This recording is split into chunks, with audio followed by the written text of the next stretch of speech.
Hello, and welcome to Orwellian, the podcast dedicated to the essays of George Orwell. When you hear the word Orwellian, what do you think of? Terrifying dystopias? State surveillance? The loss of personal freedom? Well, we think of tea, pubs, and the common toad. Join us, and we'll tell you why. Hello, everyone. Welcome. My name is Lewis, and I'm here with my co-host. Simon, good evening. Or whatever time it is when you're listening. And today we're going to be discussing another of the essays of George Orwell. But before we start, Simon, how is things? Things is good. Yourself? Not bad. We've just had a nice dinner, haven't we? Yeah, I cooked up a lovely cottage pie. So it really should have been something Spanish, but Yeah. we decided to go with an old standby. But I feel primed and ready for what is going to be a bit of a challenging essay. I'm still coming out of my food coma. I feel sleepy and desperately full. But we'll be good. We'll get through this. Today we are going to be discussing the essay Spilling the Spanish Beans. It was first published in the New English Weekly, and it was published in two parts. First part was published 29th of July, the second part, 2nd of September 1937. So right in the middle of the Spanish Civil War, only 1 year into the Spanish Civil War, I think. Simon, this was your choice. Why Yep. did you choose it? Well, I used to live in Spain for many years, and it's a country close to my heart. And as you know, I love history too. So the two of those things combined meant that I had a really strong interest in the Spanish Civil War. And it's a really unique war in that obviously it was a civil war, which are always a special type of war. And it was the precursor to World War II, where a lot of the ideologies and techniques were played out on the international stage. Yes. So it's a fascinating war. And of course, Orwell's involvement in it lent an even deeper interest to me. And I'm quite looking forward to discussing this. First of many essays which cover the Spanish Civil War, but this one really gives you an introduction to Orwell's insight into his involvement of the war and how he felt it was going. And if you are a fan of Orwell, you probably know about Orwell's involvement in the Spanish Civil War. You might have read his very famous work, Homage to Catalonia. I have to make an embarrassing disclosure right now that I have never read Homage to Catalonia. I've actually never read any of Orwell's longer works. I've always been more of a fan of his essays. Have you read Homage to Catalonia? I have read it and I love it. But what I will say for people who haven't read it, don't worry, because Homage to Catalonia basically covers what's in this essay in more depth. Yes. So this essay really is a lovely introduction to Homage to Catalonia. But for those of you, including yourself, Lewis, who haven't read Homage to Catalonia, get a hold of it. It's a wonderful book. And I'll tell you something interesting about Homage to Catalonia. It only sold 900 copies until later in his life when he'd released his more famous books, and it sold on the back of those. But it really wasn't a popular book at the time. Yes, and I think there might have been political reasons for that as well as... which we will discuss. Yes. And now there's a Plaza George Orwell in the centre of Barcelona. Such has been the impact of his work on how we now create a narrative on the Spanish Civil War. I don't want to go off on a tangent or indeed get ahead of myself here, but I have wanted to ask you for a while, Simon. You've lived in Spain. Yeah. You lived in Spain for quite a long time, so presumably had a lot of in-depth conversations with Spanish people. Yeah. Do you have any idea of Orwell's reputation in modern day Spain? Is he, you say there is a place named after him, but is he just like another foreigner who came to interfere in their internal political situation, or is he looked up to in modern day Spain? Well, notably, the Plaza George Orwell is in Barcelona, so it depends who you talk to. Make no mistake, Spain is still incredibly divided along similar lines that were exposed during the Civil War. So in the Civil War, it was Republicans and nationalists. And you can more or less define the nationalists as being more right-wing, more conservative, believe in the Catholic Church, private ownership, the aristocracy. And the Republicans were more libertarian, left-wing, believed more in collectivization and social welfare. Everything from the centre to the left, really. Yeah. And that still very much exists today. So traditionally, at the moment, the Partido Popular is more on the right, and that came from the parties associated with Franco's era. And on the left, you have PSOE, which is the Social Workers' Party, which represents people who would have been more Republican back in the day. And you also have more extreme versions of those parties now, with Vox being very right-wing and Podemos being very left-wing. So this division still exists in Spain more than they do in any other country I've travelled to. So if you're speaking to somebody who's traditionally a Pepe, Partido Popular voter, they're probably not aware of, or certainly not a fan of Orwell's work on the Spanish Civil War, whereas a PSOE voter, somebody from Catalonia perhaps, will be a big fan of Orwell. Interesting. Let's just put this into some context then. So he writes this article, you've already said when, and he's been back in the UK just for a month, having been to Spain for just under a year himself, contributing to the Republican cause of the Spanish Civil War. And basically, Spilling the Beans is about communist duplicity in the Spanish Civil War. We'll get more into that as we discuss the essay. But Orwell was outraged by the extent to which developments in Spain were being lied about and distorted on the left. And also by the difficulty in getting any alternative viewpoint heard on what was happening on the Republican side. The suppression of working class power and the repression of the revolutionary left were being completely ignored amidst the general celebration of the Popular Front, which were the Republicans. And minor militias, such as the one Orwell became a member of, such as POUM, were routinely libelled as either fascist organisations or organisations manipulated by the fascists. And Orwell had seen the hand of the Communist Party and his many fellow travellers at work in this narrative. And he basically made it his mission upon returning to the UK to set about contesting those versions of events influenced by the Communist Party in that narrative. And as a result of this, we'll discuss, he made many enemies. Yes, he starts off the essay saying the war in Spain has produced a lot of dishonesty in the press. Yeah.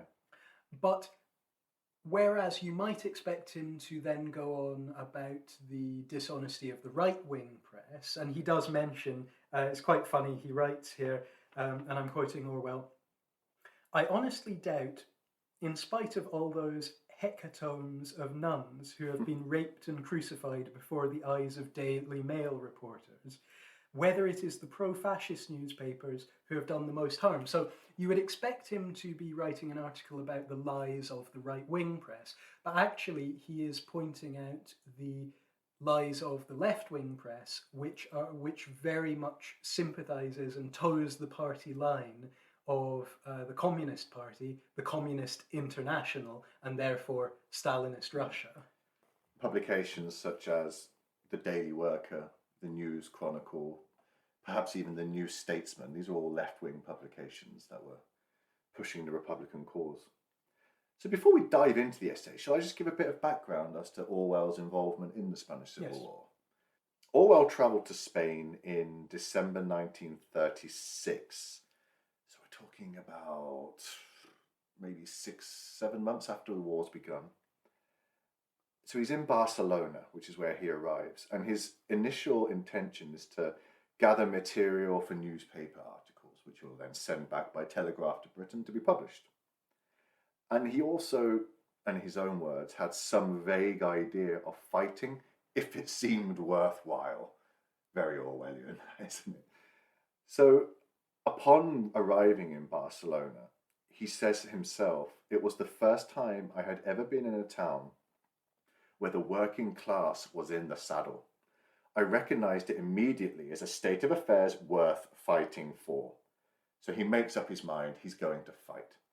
So he joins the Workers' Party of Marxists Unification, known as POUM, which is an anti-Stalinist party. That's important to mention because it puts this essay into context.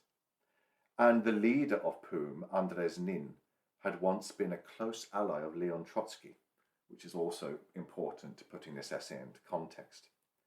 So Nin had just been forced out of the Catalan government as a result of communist influence, which had grown in Spain on the Republican side since Russian supply ships had started arriving around October 1936.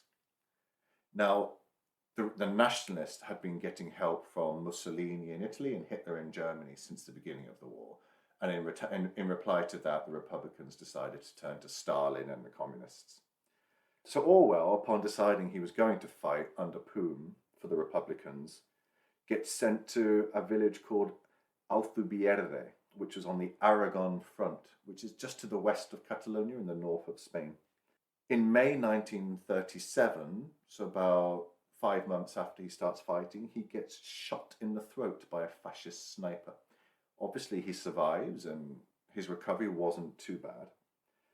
But a month after that, on the 23rd of June 1937, him, along with his wife, he finally has to sneak across the French border and escape because POUM, who he was fighting under, is being purged by the Stalinists within the Communist Party.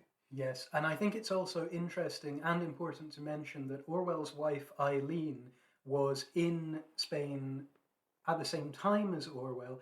While Orwell was at the front fighting, she was in Barcelona, and later on, someone who knew her in Barcelona wrote that when he spoke with her, or when he received letters from her, he could tell that she had experienced living under political terror firsthand. Yeah.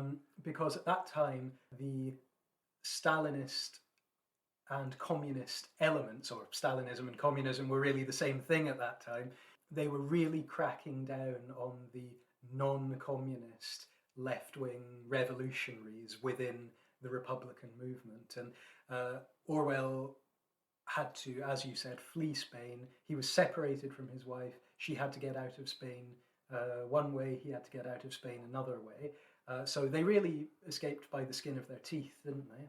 Yeah.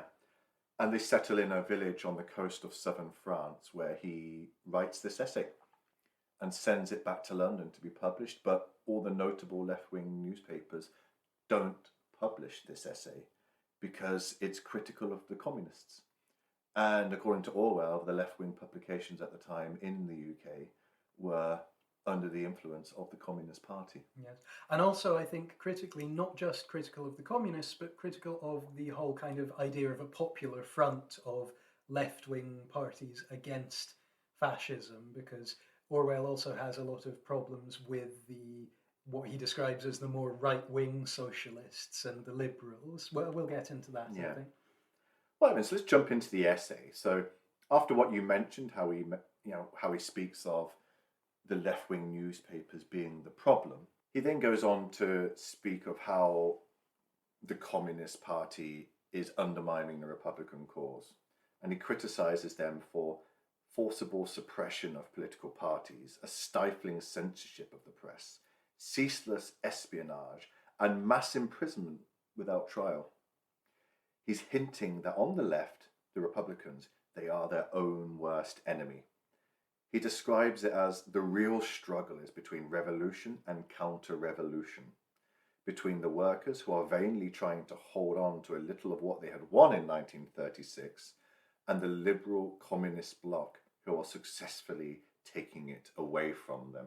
When the nationalists first came into Spain from Morocco, they made a lot of gains in the south of Spain, and then workers' militias that sprung up in defense of the Republican Revolution that had happened a year before, won back this territory and immediately were disbanded, and this territory was taken over by the central government, like Republican government. And Orwell suspects that just the status quo was reverted to as well, like all the collectivization that had been happening under the workers' militias was undone, and suddenly it us back to how things were.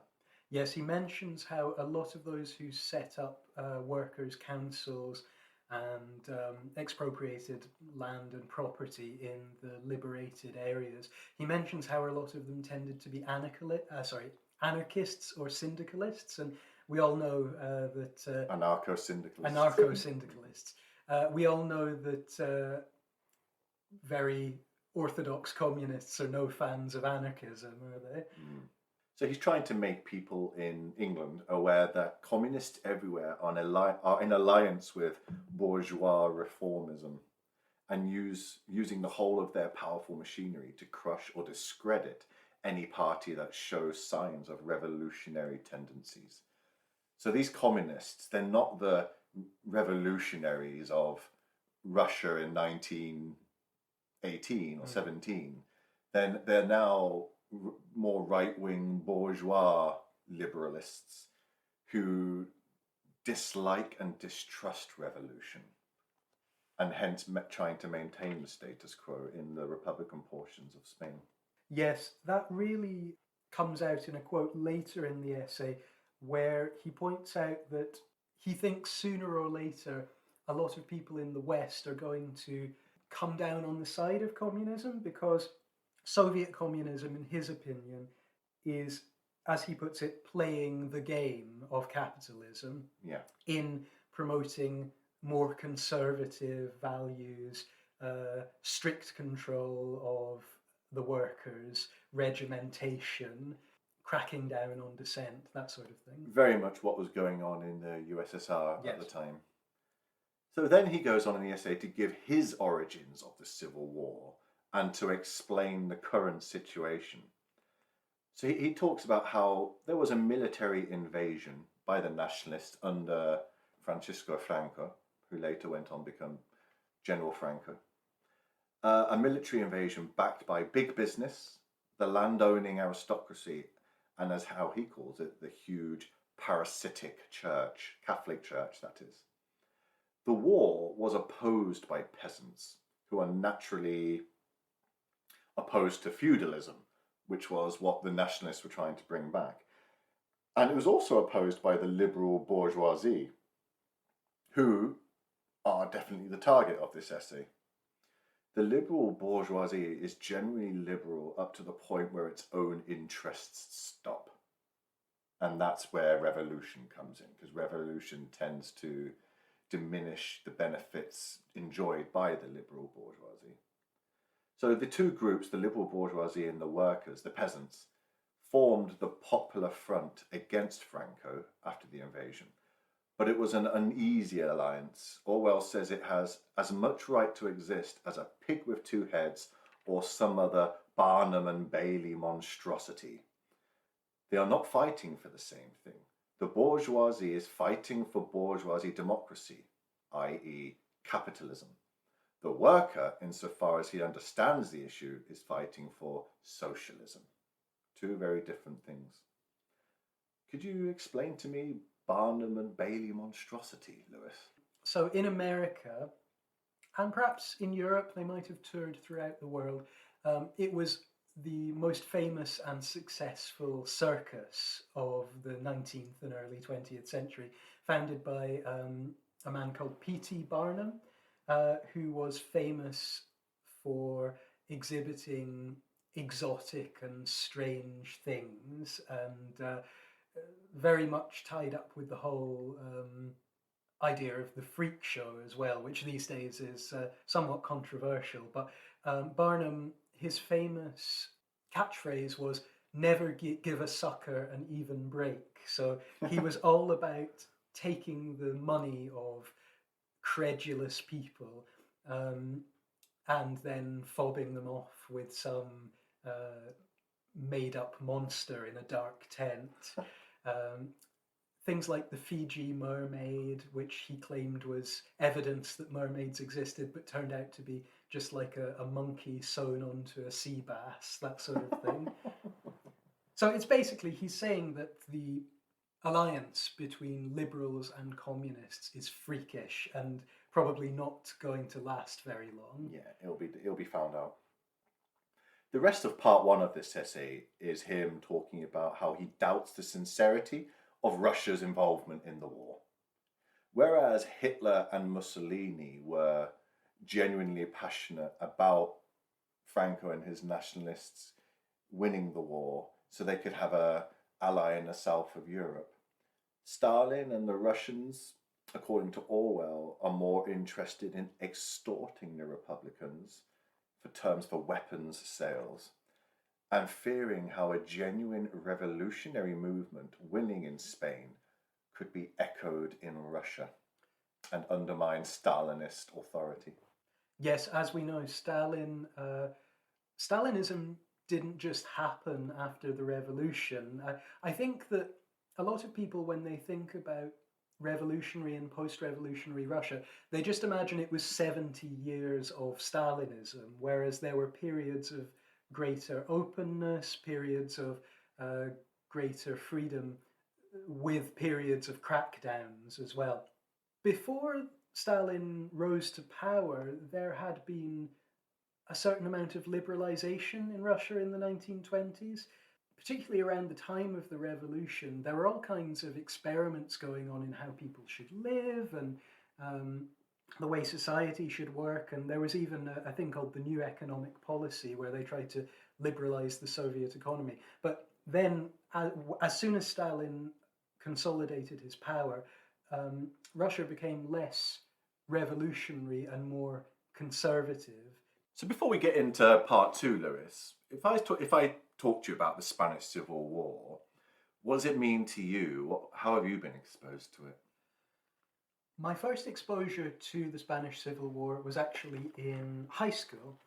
We actually did a whole semester studying the Spanish Civil War as part of the lead up to the Second World War. We were very much taught that the Spanish Civil War was a kind of dress rehearsal for the Second World War.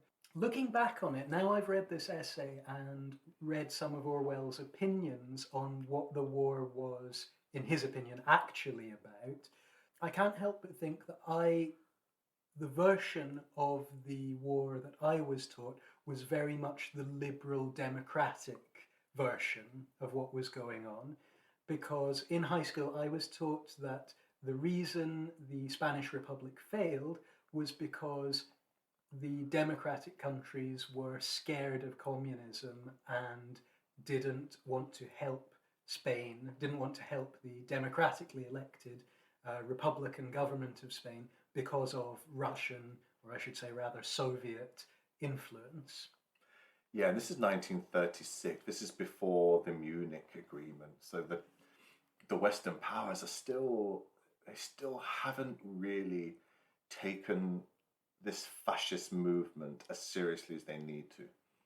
They're still spellbound into believing these charismatic dictators' intentions of peace and just protecting our own borders, ignoring the fact that they're experimenting with blitzkrieg and mass bombing on the continent of Spain. Are there any movies that you've seen about the Spanish Civil War that you could recommend to the listeners? Well, when I was at university, I did a couple of years of Spanish. Please don't ask me to speak any Spanish now, though. Vale. Sí. And one of the films we watched was originally a play. It's called I, Carmela, and it's really, again, I think it's a film that's made to suit the tastes of modern bourgeois liberal people, because rather than coming down strongly on the Republican side, it's a film about ordinary people who are not particularly partisan being, or indeed are not partisans, being caught up in the war when all they want to do is just survive. So I, Carmela is quite good. I'd recommend Land and Freedom by Ken Loach. It's a brilliant movie about what we are discussing today in this essay, the fight within the left, within the Republicans. It's an excellent movie. And interestingly enough, that film, when it came out, was heavily criticised by some of the surviving British communists who'd been in the international brigades, because they thought it was too Trotskyist, and we'll get on to the idea of what is a Trotskyist in Yeah. the second part of the essay. Have you seen Pan's Labyrinth? Yes.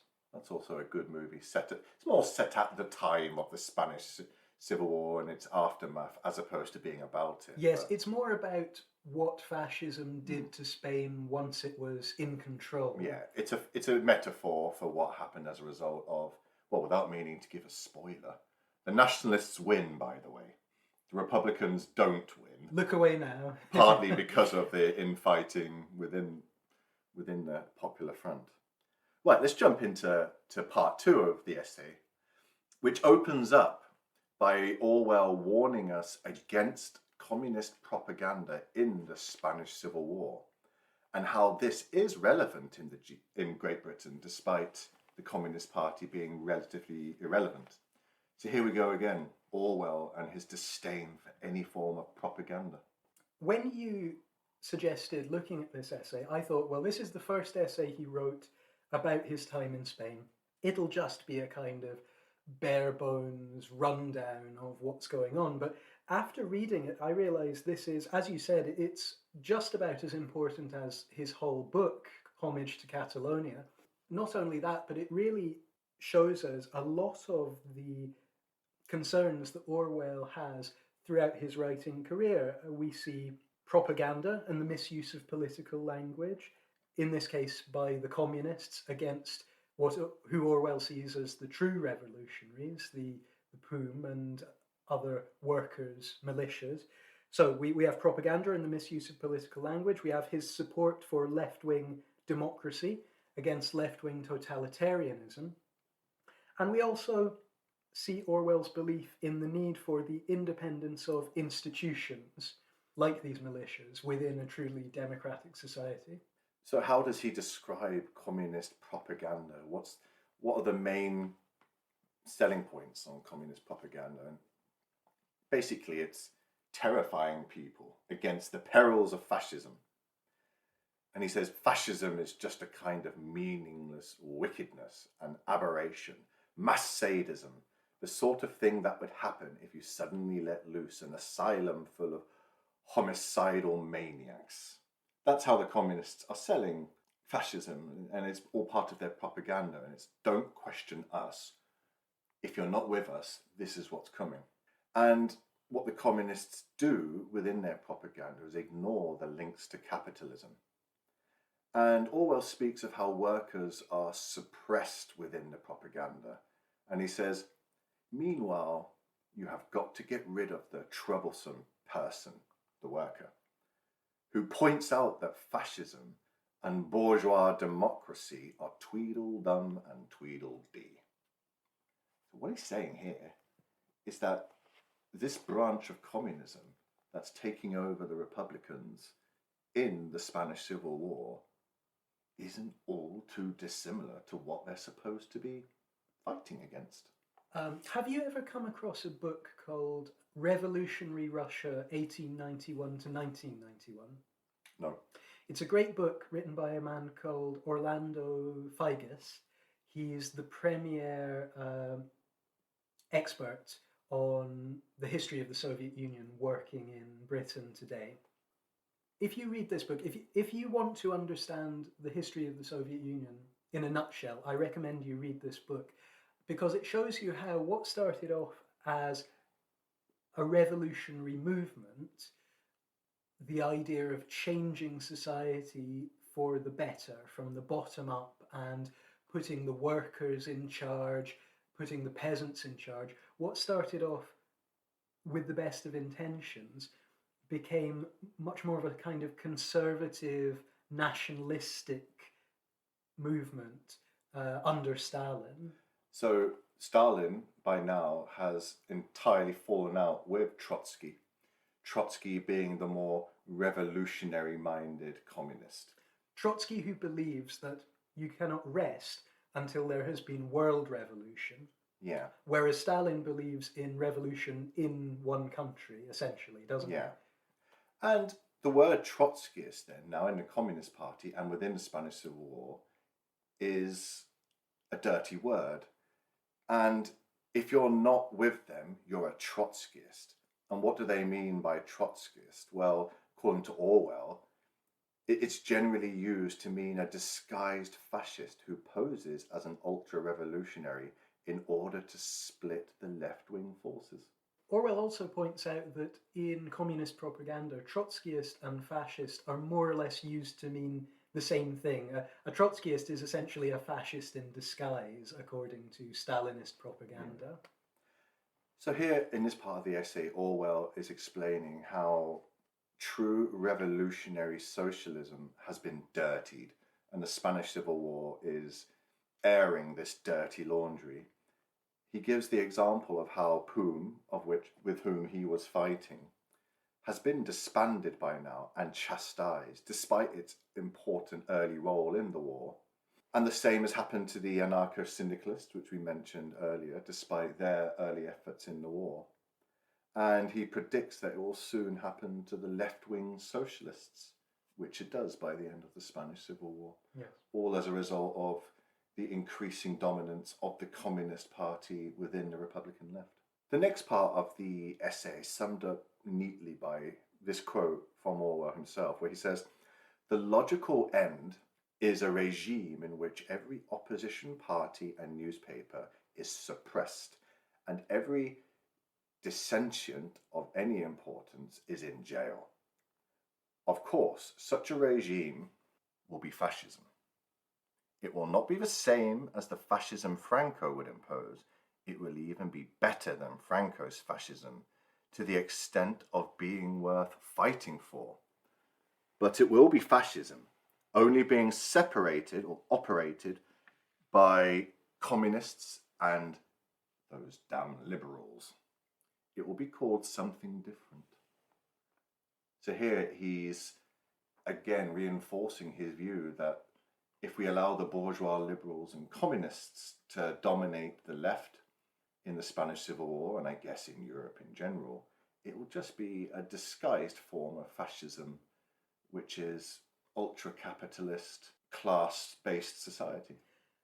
Yes, and I think again we can see here one of Orwell's main concerns, which is anti-totalitarianism, because Orwell, despite being left-wing, is always very keen to show how fascism and communism can really meet up round the back and end up as more or less the same thing. He does say that this form of totalitarianism would be worth fighting for. That might be something worth discussing. Nevertheless, like fascism, this form of totalitarianism will take away personal freedoms, take away the right of the workers to organize themselves separately from the government, and create a society in which everyone is subordinate to the will of the state. What do you think what he means by worth fighting for is those who are fighting under the nationalist cause believe wholeheartedly in that form of capitalism, in land-based aristocracy, in the Catholic Church, and in a form of modern feudalism for the peasants. Whereas those fighting for the Republicans are not overtly fighting for those virtues, yet discreetly they are. Hence it's not worth fighting for them, whereas for the nationalists, they're behind that cause entirely. Yes, I see what you mean, but doesn't he say that the totalitarianism that will come about, the left-wing totalitarianism that would come about, would be worth fighting for compared to the right-wing totalitarianism? As we are to see in 1939, in his view. But let's get to the conclusion of part 2. He predicts a deadlock in the outcome of the Civil War. Unless the fascist allies, Germany and Italy, make off with the Spanish colonies, mostly in Africa and the Near East, or France gets involved on the side of the Popular Front, he predicts a deadlock. Well, we now know the fascist allies didn't make off with the Spanish colonies, and France nor Britain got involved on the Republican side. And there was deadlock for 2 more years after this essay, but then the nationalists finally won, then embarked upon a nearly 40-year dictatorship under Francisco Franco that only ended in 1975 upon his death. And the repercussions of which, as you mentioned earlier, are felt to this day. Felt to this day. I'll give you an example. So now the PSOE party is in an alliance with Podemos. They're both left-wing parties. And they decided to close down the Valle de los Caídos, Valley of the Fallen, which is where Franco's buried. And it's a huge site with one of the world's biggest Christian crosses. And it was built with slave labor. And the bodies of the slave labor who built that place are still buried unmarked. So for the people on the left, it's always been very distasteful that place exists. So a left-wing government now decided to close it down and remove Franco's remains. And those on the right are completely opposed to that because they say it celebrates people that died for a cause and they shouldn't be using politics in such a manner. Where would you sit on something like that? I find it hard to make a judgment because I'm not completely clued up about it. I did hear, doesn't the Valley of the Fallen also include? You mentioned the enslaved laborers, but wasn't it also considered a monument to the fallen Republican troops as well? I thought it was supposed to represent all of those Spaniards who had fallen in the Civil War. I think in small print it is, but that's not what it represents in reality. And have you seen it? Have you ever been? I've never been. No. It's neo-fascist, Triumphalist. architecturally triumphalist, and very distasteful. I think really, I mean, I'm not Spanish, and I wouldn't want to tell Spanish people what to do with their culture and heritage. But if I was Spanish, I think I would definitely want such triumphalism to be put into the past. And something that reminds me of is the in the last 20 years, the issue of mass graves has been a very thorny one in Spanish politics. And I remember arguing when I was at university that it's very important that these mass graves are dug up and investigated. But then I remember how some people were arguing at the time it could open old wounds. Yeah. And again, that argument is split along on the lines of left and right. I think a few more generations need to pass. I personally think there is, and perhaps even should be, deadlock within this continuous argument about what should be done. And I guess it will just shift depending on who's in government at the time. But you need a few more generations to pass. But while there's people alive whose grandparents were in the Spanish Civil War, it's still going to be too close to the bone. It's dangerous when you see the rise of populism across Europe, across the world even, how issues such as the Spanish Civil War are still used in discourse and propaganda. I think there's a great danger of romanticizing the situation as well, because I think even if on both sides. Yes, well, I think there is a danger of romanticizing the Spanish Civil War on both sides, because you might think that it would be a great thing to go and fight for democracy against military insurrection. But when you read Orwell's essay, you really get a sense of how messy the whole thing was. And you could be in a Republican area, you could think you were fighting for democracy, but then, next week an NKVD officer could come knocking on your door and take you away for being a Trotskyist when you don't even know what that meant. Well, Orwell says in this essay, does the Republican government seriously intend to win? It certainly does not intend to lose. On the other hand, an outright victory, with Franco in flight and the Germans and Italians driven into the sea, would raise difficult problems, some of them too obvious to need mentioning. Those obvious problems being Stalinist communist influence within Spain and how that would affect the future of the country. This is also, reading this essay has also made me think about how a lot of the cultural artifacts we have of the Spanish Civil War are kind of romanticized and very communist inflected artifacts. When I was growing up, my parents were really into folk music, and there's a lot of British folk songs about the Spanish Civil War. And they are, now that I read this, they are very much from the mainline communist perspective. There's a lot of Which mentioning. controlled the narrative of Yes, the Spanish Civil War. there's a lot of mentioning of the international brigades. You don't hear about the POOM in those songs. You don't hear about the workers organizing themselves. Yeah, those poor seals for the nationalists. They had a tough time. Free Willy, I say. So he concludes the essay by saying that the truth about what's happening on the Poplar Front has been distorted in the British press. He means the left-wing British press, and dominated by the Communist Party, hinting that this is because the public and institutions are sleepwalking with regards to the realities of ideologies on the continent.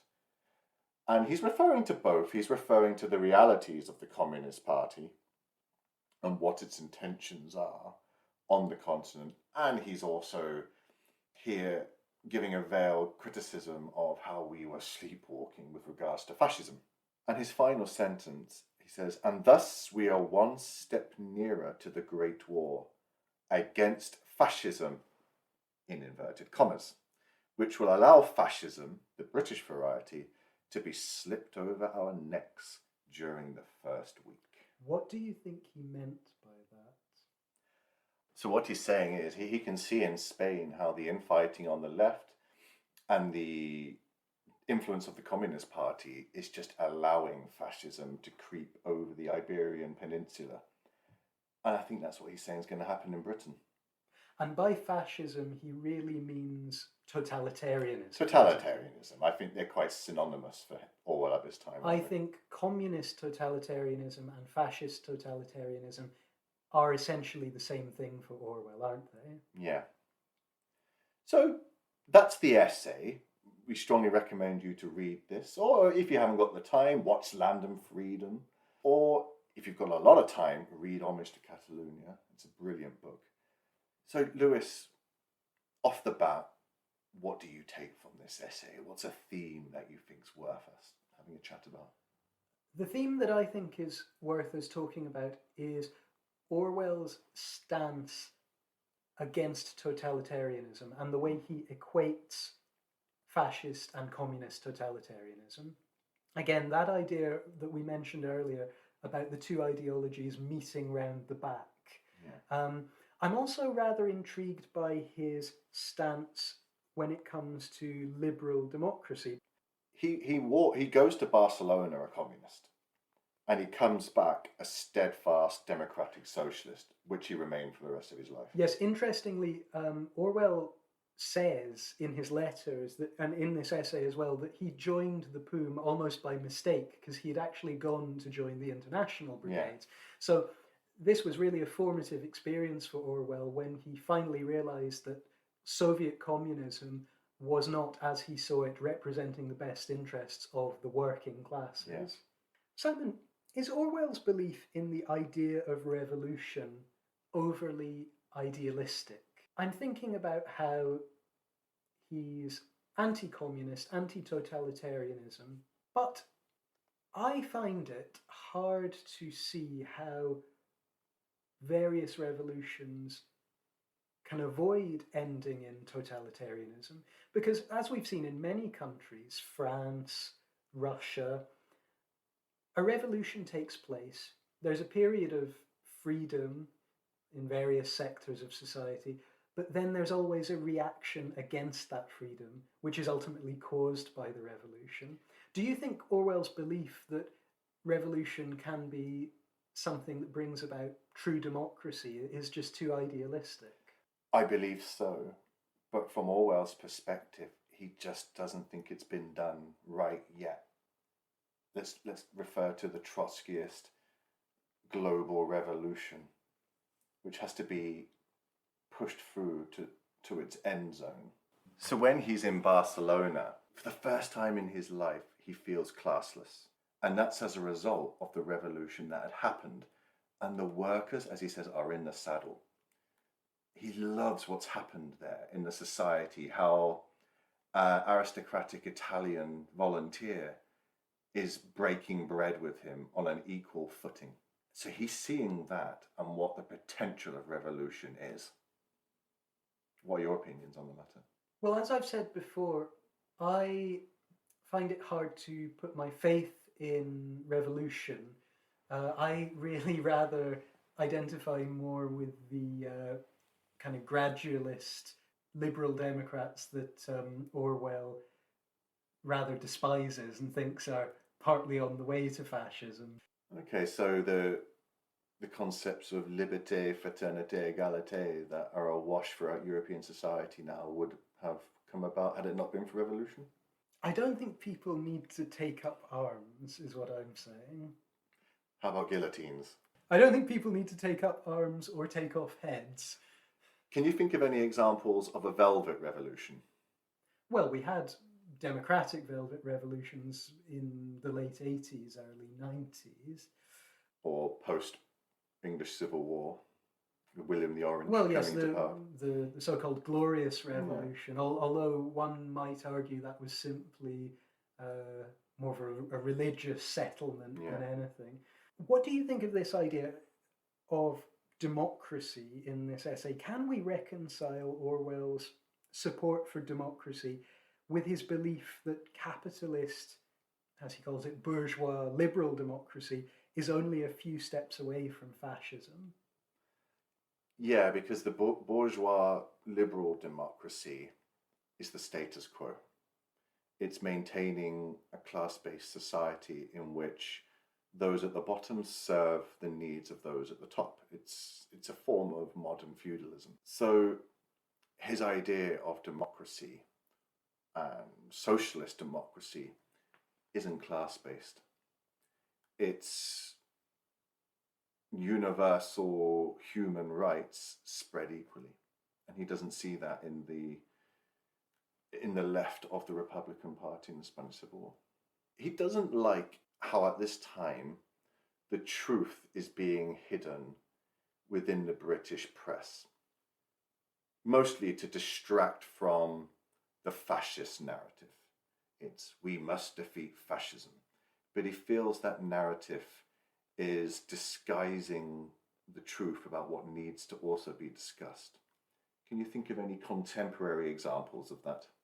Well, thinking about what's going on in the world right now with the coronavirus, in Britain, for example, we have had a Conservative government for more than a decade now. They had a Liberal coalition at the beginning, a kind of two-headed Barnum and Bailey type creature. Yeah, the head of the Liberal Democrat side of the coalition who now works for Facebook. Is that right? Yeah. I'm not surprised. There you go. Probably doesn't have many friends, I imagine. But, like I say, we've had 10 years of Conservative government.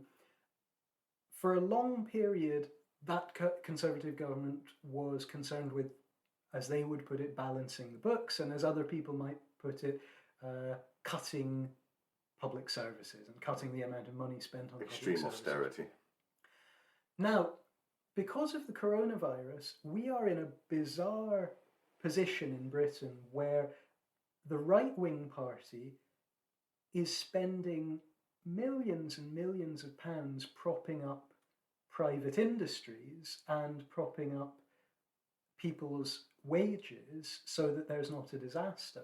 And I get the feeling that the right-wing media is ignoring this massive amount of state aid, this, in a way, repudiation of the importance of the state in supporting people, so that when the pandemic eventually ends, things can just go back to business as usual. I also feel that in these days of trying to contain the virus, we're also being told to ignore the things that exacerbated the virus, the unrestricted travel, the unwillingness to close borders early because of the effect it would have had on the economy. the unwillingness to stop us from congregating in social spaces in which we would spend money, Yes, exactly. i.e., pubs. Mm. And when the situation gets very bad, the media distracts us with something like Prince Harry's personal life. Yeah. Yeah, that's an example, a good example. I couldn't give two hoots about this recent interview that Prince Harry and Meghan Markle gave with Oprah Winfrey. Yet it's dominating the papers, whilst in the background there's this great economic struggle going on as a result of the global pandemic. And people are turning a blind eye to what it actually means, how state services are being slowly dismantled under the disguise of relief fund. And this is going to affect us in the future when the economy starts to slowly recover. And also, did you notice that recently when the nurses' pay rise came into the news?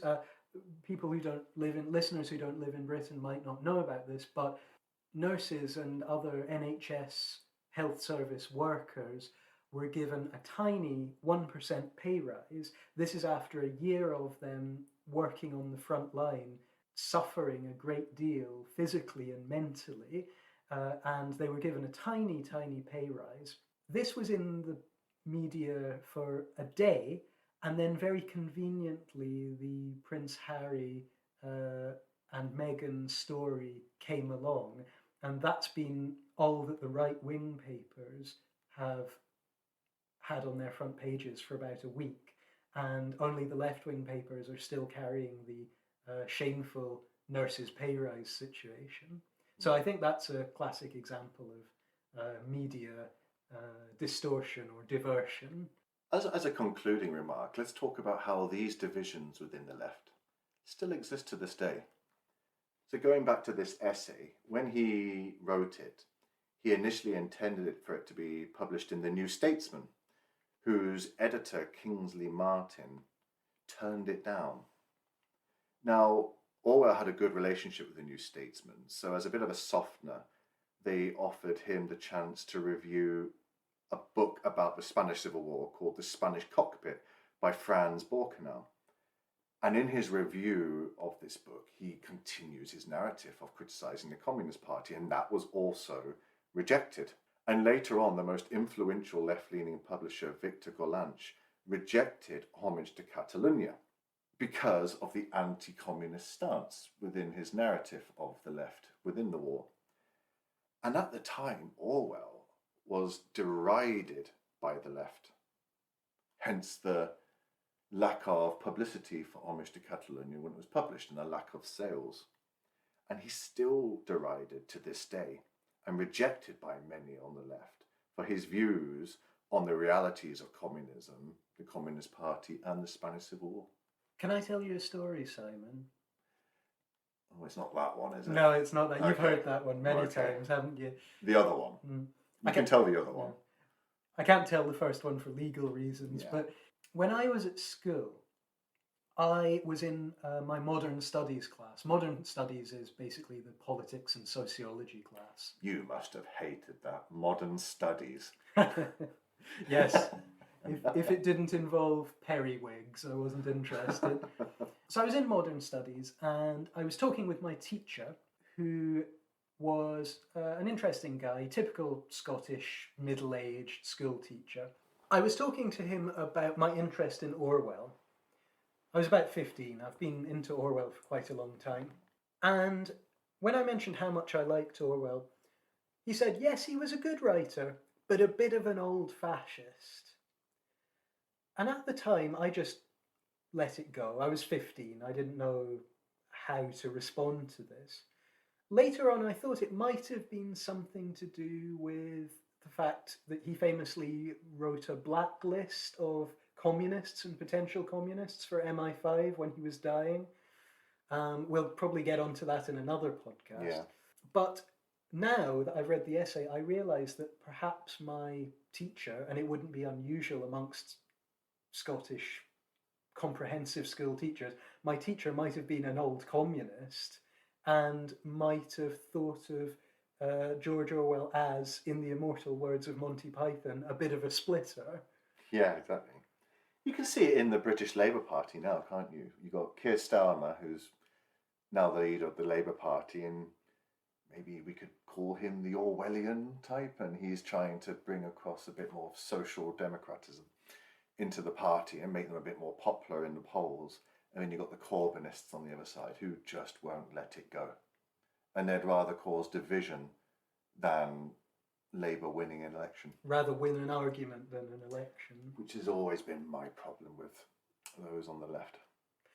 But don't you think another problem, and it's really typified by Orwell's stance, is that even someone like Orwell, by criticising the bloc, the communist bloc, he himself is causing a split? He is, but he feels he's doing it constructively. He feels he's exposing a necessity in that he's exposing an evil within the left. Whereas Corbynists, we'll say for example, or the Communist Party at this time, believed that their way was the only way, and any divisions were because people weren't adhering to their opinions. Well, that was Spilling the Spanish Beans. Thank you very much for listening, everyone. Next week, we will be discussing my choice of essay, Some Thoughts on the Common Toad. Join us next time. And so it's thank you from me. Gracias from me. Well, impressed. Yes. I've been practicing for a week. Good pronunciation. Thank you. Thanks, everyone. See you later. Orwell that ends well. Oh, God, never gets better.